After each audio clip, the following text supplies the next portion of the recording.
काला पानी, the black water. नाम सुनते ही एक अजीब सी एक सिहरन सी होती है ना।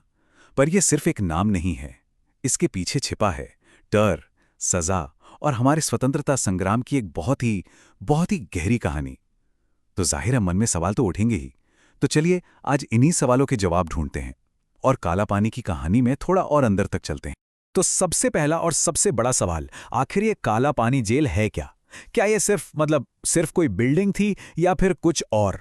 इसका जवाब जानने के लिए हमें ब्रिटिश राज के उस दौर में जाना होगा। एक ऐसा दौर जब भारत की आज़ादी की आवाज को दबाने के लिए सच कहूं तो वो किसी भी हद तक जा सकते थे। वैसे तो इसका ऑफिशियल नाम वो था सेलुलर जेल, पर लोग इसे काला पानी के नाम से ही जानते थे। और ये कोई आम जेल नहीं थी। ये ब्रिटिश शासन का एक सोचा समझा हथियार था। आप सोचिए, इसका मकसद सिर्फ कैद करना नहीं था। नहीं, इसका असली मकसद था हमारे फ्रीडम फाइटर्स को उनके देश से, उनके लोगों से, उनकी हर उम्मीद से हजारों मील दूर अंडमान के उस गहरे समंदर के बीचों बीच कहीं गुम कर देना।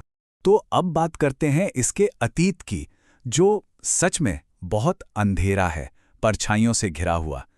ये सिर्फ ईंट और पत्थर की दीवारें नहीं थीं, बिल्कुल नहीं। ये अलगाव और सजा का एक ऐसा जरिया था जिसे सिर्फ और सिर्फ एक ही मकसद से बनाया गया था, हर उठती हुई आवाज को हमेशा के लिए खामोश कर देना। लेकिन देखिए वक्त का पहिया कैसे घूमता है। इस जगह की कहानी पूरी तरह 180 डिग्री बदल गई।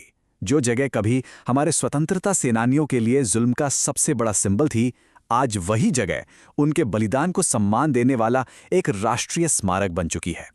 एक जेल से एक तीर्थ स्थल। सोचिए, ये सफर अपने आप में कितनी बड़ी कहानी है। तो अब अतीत की उन परछाइयों से निकलकर आज की हकीकत पर आते हैं। आज ये जगह एक नेशनल मेमोरियल है।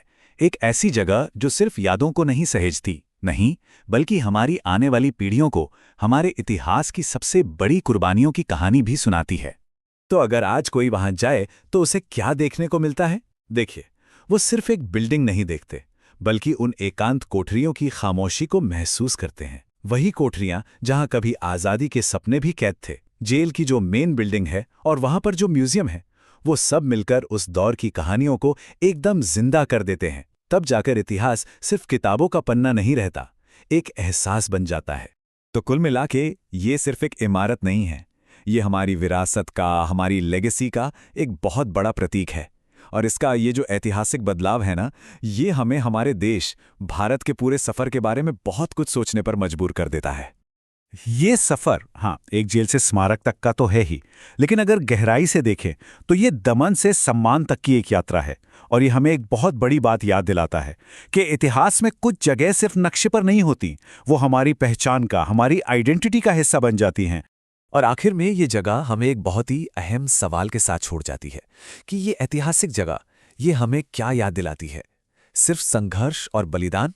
नहीं, ये हमें स्वतंत्रता की उस कभी ना हारने वाली भावना की याद दिलाती है। वो जज्बा जो हर जंजीर को तोड़ने की ताकत रखता है।